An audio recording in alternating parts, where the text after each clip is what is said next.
शब्द समाहित करिहें सब जन, शब्द समाहित करिहें सब जन, शब्द में मिले हैं राम कहाँ, शब्द बनई हैं शब्द सागर, शब्द बनई हैं शब्द सागर, शब्द में अल्लाह और श्याम कहाँ। ये 4 पंक्ति है, मैंने 3 से 4 दिन पहले कुछ लिखा था।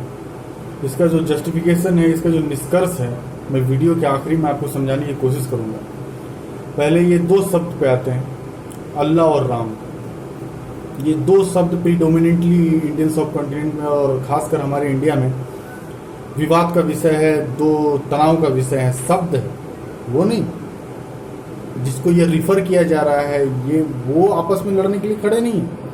ये 2 शब्द आपस में लड़ने के लिए खड़े हैं, जो एक शब्द किसी और को रिप्रेजेंट करता है, दूसरा किसी और को रिप्रेजेंट करता है। तो क्या ये दोनों अलग अलग एंटिटी हैं, या दोनों अलग अलग रियलिटी हैं, या दोनों ही ब्रह्म हैं?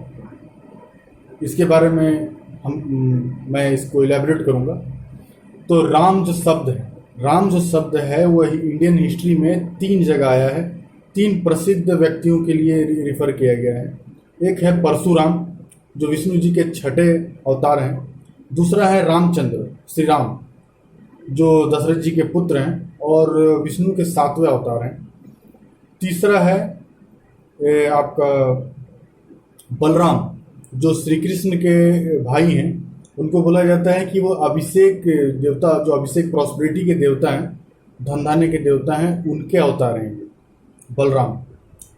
और राम की अगर मीनिंग खोजने की जाइएगा तो देखिए, संस्कृत जो है ना, संस्कृत में एक शब्द का 3-4 मीनिंग है। तो इलेबोरेट करने में मैं तो इलेबोरेट करके थक गया राम का एक्चुअल मीनिंग क्या है। फिर भी एक दोस्त से मदद लिया जो संस्कृत में अभी MA कंप्लीट कर चुका है, उससे मदद लिया। तो राम का मीनिंग जो है, राम का मीनिंग होता है आनंद देने वाला। राम का मीनिंग जो है आनंद देने वाला। एक और राम की बात इंडियन हिस्ट्री में आई है, जो इंडियन फिलॉसफी में यूज होता है, जो सुप्रीम रियलिटी जो बोला जाता है, जिसको बोला गया है कि उसका कोई आकार नहीं है, निराकार है वो। कबीरदास जिस राम के बारे में बात कर रहे हैं, कबीरदास अपने पंक्तियों में उस ईश्वर को रिफ़र करने के लिए बहुत सारे शब्दों का यूज़ किए हैं, जिसमें से राम भी है। रामानुज जो कबीरदास के गुरु थे, वो भी सुप्रीम रियलिटी जो है, जिसने हम सबको बनाया, पूरे यूनिवर्स को बनाया है, उसको रिफ़र करने के लिए वो भी राम शब्द का ही प्रयोग करते थे। ठीक है, तो राम शब्द का अर्थ जो मैं आपको बताया, आनंद देने वाला। दूसरी तरफ आते हैं अल्लाह शब्द। अल्लाह जो शब्द है वो अरेबियन सब कॉन्टिनेंट में गॉड को रिफ़र कर, वही सुप्रीम रियलिटी को रिफ़र करने के लिए यूज किया जाता था। 3 भाषाओं में इसका अंश मिलता है, असीरियन, दूसरा है हिब्रू और तीसरा है आपका अरेबियन। ये तीनों भाषा में कुछ अपभ्रंश है, जिसको जो बाद में आकर अल्लाह, मतलब अल्लाह के रूप में उद्धत हुआ, या अल्लाह के रूप में वो सामने आया। जैसे इलोहिम है, अलीला है, इलो है, इला है, ये सब हिब्रू असीरियन शब्द हैं, जो बाद में आकर मतलब अल्लाह के रूप में, जो अल्लाह का जो वर्ड है, वो उसकी बात नहीं कर रहा हूँ मैं वर्ड की बात कर रहा हूँ। अल्लाह जो वर्ड है उसके बारे में मतलब प्रस्तुत हुआ अल्लाह के रूप में। मतलब जो पैगन थे, जो अरेबियन पैगन थे, नबी सल्लल्लाहु अलैहि वसल्लम के आने से पहले भी जो अरेबियन पैगन थे, वो लोग भी जो मूर्ति थे उसको अल्लाह कहते थे। क्रिश्चियन हैं, आज माल्टीज क्रिश्चियन हैं, या मिजराही ज्यूज़ हैं, और असीरियन क्रिश्चियन है, ये भी जीसस को अल्लाह कहते हैं। जीसस को अल्लाह कहते हैं। अल्लाह एक वर्ड है जो गॉड के रूप में रिफ़र किया गया है। हालांकि इस्लाम में उसको उस चीज़ के सुप्रीम रियलिटी को बोला गया है अल्लाह, मगर बाकी जो अरेबियन सब कॉन्टिनेंट के लैंग्वेज में था, ये लोग किसी भी एंटिटी को, जिसको वो कहते थे कि वो वही अल्लाह है, वही भगवान है, वही सुप्रीम रियलिटी है, उसको रिफ़र करने के लिए अल्लाह शब्द का प्रयोग करते थे। और इस्लाम में क्या है, इस्लाम में बोला गया कि अल्लाह एक है, मतलब गॉड एक है, वो सुप्रीम रियलिटी है, सर्वशक्तिमान, सर्वद्रष्टा है, उसको बोला गया है। तो सवाल ये पैदा होता है कि ये दोनों चीज़ किस लिए रिफ़र की गई है। राम जो शब्द है, राम शब्द में आपको बताया कि तीन मतलब महापुरुषों को रिफ़र करने के लिए वो इंडियन हिस्ट्री में यूज हुआ है। चौथा जो है वो आपका सुप्रीम रियलिटी को बताने के लिए उस वर्ड का सहारा लिया गया है या उसको रिफर किया गया है। और माधवाचार्य, इंडियन फिलॉसफी में चार महापुरुष हैं या चार रिसर्चर्स हैं जो कॉन्सेप्ट ऑफ गॉड के लिए जाने जाते हैं। एक है शंकराचार्य, दूसरा माधवाचार्य, उसके बाद निम्बार्क हैं, हाँ शंकराचार्य, माधवाचार्य, निम्बार्क हैं और रामानुज हैं। ये चार हैं। तो इनमें से अलग अलग मतलब कि इन लोगों की फिलॉसफी है कि कोई कहते हैं कि ईश्वर आकार में रहते हैं, कोई कहता है कि वो निराकार हैं, कोई कहता है कि वो आकार और निराकार दोनों में रह सकते हैं। ठीक है।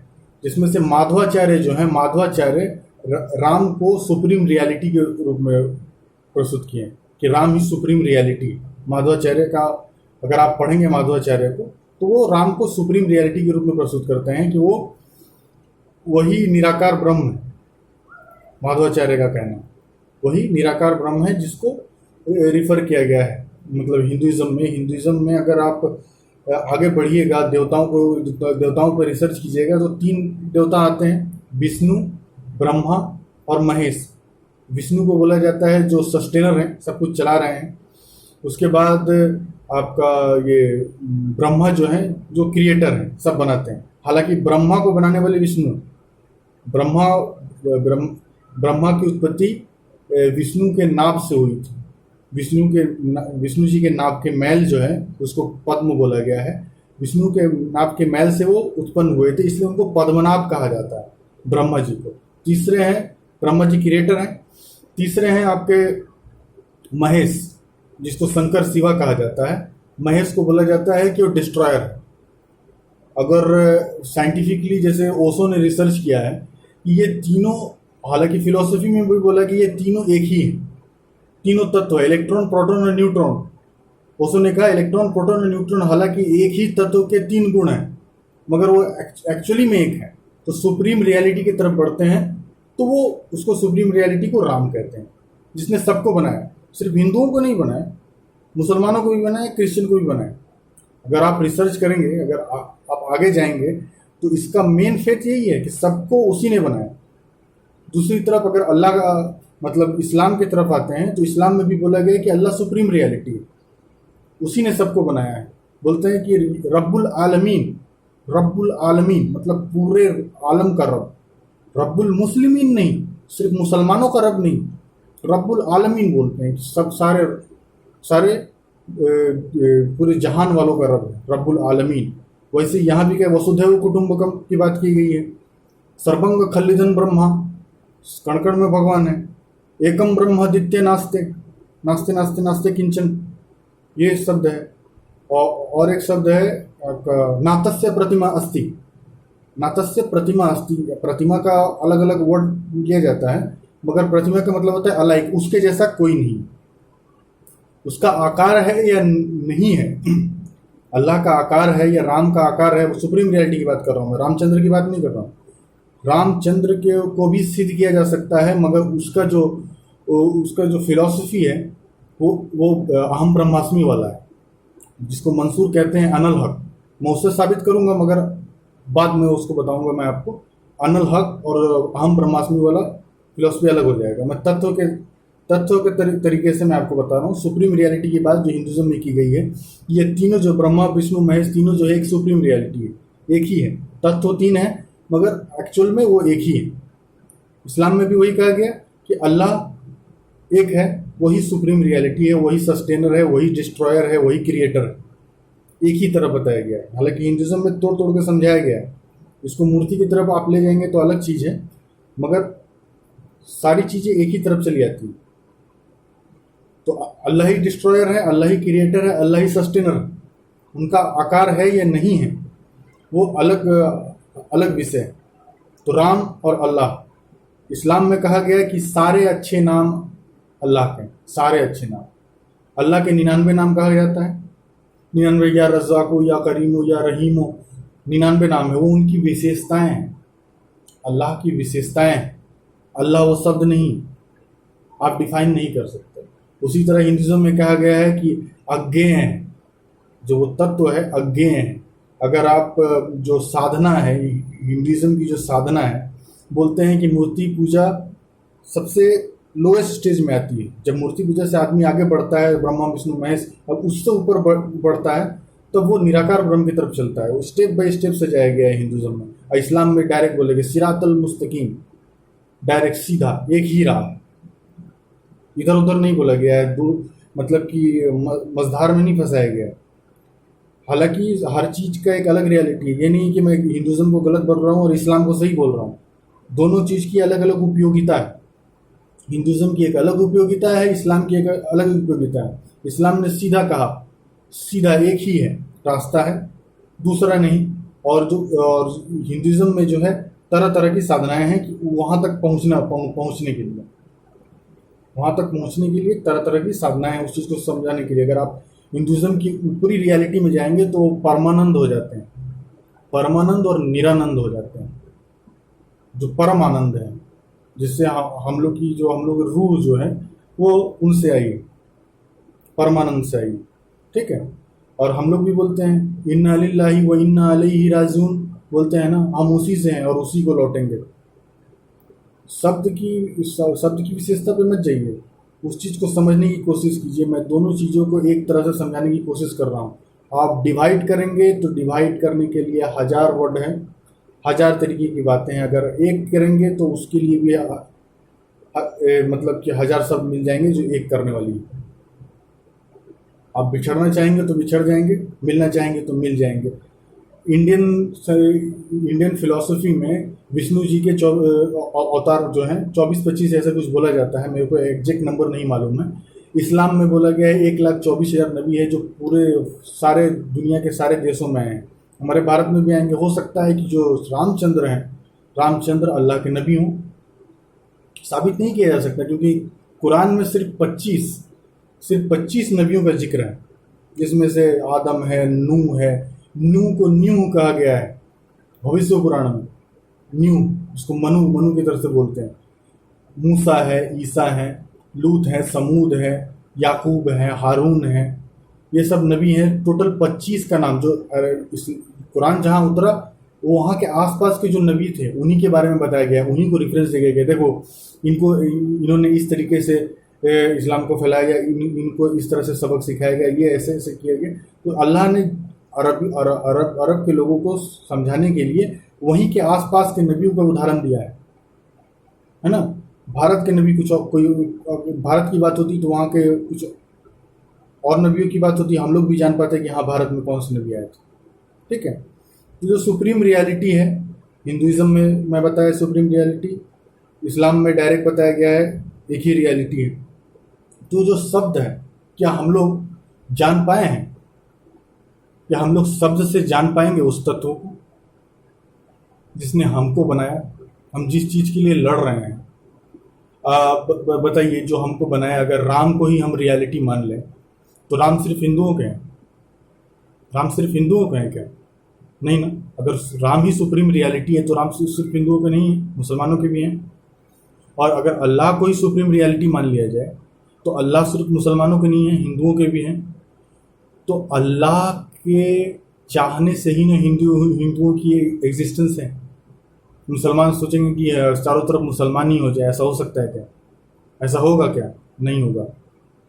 उसके चाहने से होगा। उसके चाहने से ही हिंदुओं का अस्तित्व है, उसके चाहने से ही क्रिश्चियनों का अस्तित्व है, उसी के चाहने से सभी धर्मों का अस्तित्व है, अल्लाह के चाहने से। आप कहते हैं ना भाई कि अल्लाह के मर्जी के बिना मर्जी के एक भी पत्ता नहीं हिलता, तो हिंदुओं का अस्तित्व कैसे हो जाएगा? और हिंदू भी कहते हैं ना कि राम के बिना चाहने से किसी चीज़ का अस्तित्व नहीं होगा, तो मुसलमान का अस्तित्व कहाँ से आ जाएगा? क्रिश्चियन का अस्तित्व कहाँ से आ जाएगा? अगर राम नहीं चाह रहे हैं तो मुसलमान कहाँ से एग्जिस्टेंस में है? सुप्रीम रियलिटी क्या अलग है? राम अलग है, अल्लाह अलग है? कैसे अलग है? अगर अलग है तो उन लोग दोनों में युद्ध क्यों नहीं होता कि नहीं ये मेरा है वो मेरा है? हम ही लोग क्यों लड़ रहे हैं? लड़ तो हम ही रहे हैं ना, क्योंकि हमने उस सुप्रीम रियलिटी को, जिसने हमें बनाया, पूरी दुनिया को बनाया, उसको वर्ड में बांध दिया है। हमने एक शब्द में बांध दिया है कि अल्लाह है, राम है, कृष्ण है। ये हमारे सोच का एक परत है, एक लिमिट ऐसी है। आप जितना कम सोचते हैं उतना लड़ते हैं। जितने इनोसेंस लोग हैं वही लोग लड़ते हैं, जितने ज्ञानी हैं वो लोग नहीं लड़ते हैं। सूफियों को लड़ते हुए देखा आपने? कोई सूफी लड़ा हो या किसी को मारा हो या पॉलिटिकल यूज किया हो? जिसको पता चल गया है ना, वो समझ गया है कि प्रेम ही एक रास्ता है, मोहब्बत ही एक रास्ता है, जिसको ज्ञान हो चुका है। संत हैं, हिंदुओं में जो संत है, संतों के मुंह से कभी भी खराब बात मुसलमानों के लिए नहीं निकलेगी, सूफियों के मुंह से कभी भी खराब बात हिंदुओं के लिए नहीं निकलेगी।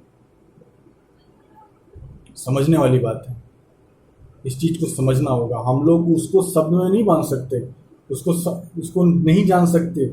हमारी जितनी औकात है हम वो तो नहीं समझ पाते हैं, वो अज्ञेय है। हिंदुज़म में क्या कहा गया? अज्ञेय है। हदीस में भी बात आती है कि हम उसको नहीं जान सकते। हमारी कैपेबिलिटी क्या है? नबी सल्लल्लाहु अलैहि वसल्लम जब मिराज पर गए थे, मिराज पे अल्लाह ताला से मिलने गए थे, तब एक जगह पे आके जिब्रील अमीन उनके साथ थे। जिब्रील अमीन बोले, या नबी मैं इससे आगे नहीं जा सकता, तो वो चले गए। कहा जाता है कि नबी ने 7 पर्दे से अल्लाह को देखा था। अल्लाह का आकार है या नहीं है मालूम नहीं, मगर उन्होंने कहा, जब उनसे सहाबा ने क्वेश्चन किया कि या नबी अल्लाह को आपने देखा, तो बोले कि अल्लाह नूरुल हिजाब में थे, चारों तरफ नूर ही था, मैं क्या देखता, चारों तरफ नूर ही था, मैं क्या देखता। फिर एक बार कहा गया है कि जन्नत में जब जो लोग जन्नती होंगे उनको जन्नत से भी ज़्यादा मिलेगा। जन्नत से ज़्यादा क्या मिलेगा उसके बारे में जिक्र करते हैं कि अल्लाह का चेहरा दिखेगा, अल्लाह का चेहरा दिखेगा, उसमें बताया गया है। और जब वो सिर्फ जन्नती लोग देखेंगे, और जो देखेंगे उनका भी चेहरा नूरानी हो जाएगा। तो वो क्या है क्या नहीं है हम लोग डिफाइन नहीं कर सकते। लड़ सकते हैं हम लोग। एक मंदिर बनाने से क्या उसकी वो जो सुप्रीम रियलिटी है उसका क्या क्या बोलते हैं प्रसिद्धि बढ़ जाएगी, या एक मस्जिद गिराने से उसकी प्रसिद्धि कम हो जाएगी? सिर्फ हमारा स्वाभिमान खराब हो रहा है, सिर्फ हमारा स्वाभिमान हर्ट होता है, उसको कुछ नहीं होगा। वो हम लोग तो चीटी हैं, मसल के रख देंगे, हमें कुछ नहीं है, उसके एग्जिस्टेंस के सामने कुछ भी नहीं है। तो उसको वर्ड में बांधना हमारी बेवकूफ़ी है, उसको वर्ड में बांधना हमारी बेवकूफ़ी है। हम उसको क्लैरिफाई नहीं कर सकते, किसी शब्दों में नहीं बांध सकते। तो इस चीज़ को समझने की ज़रूरत है।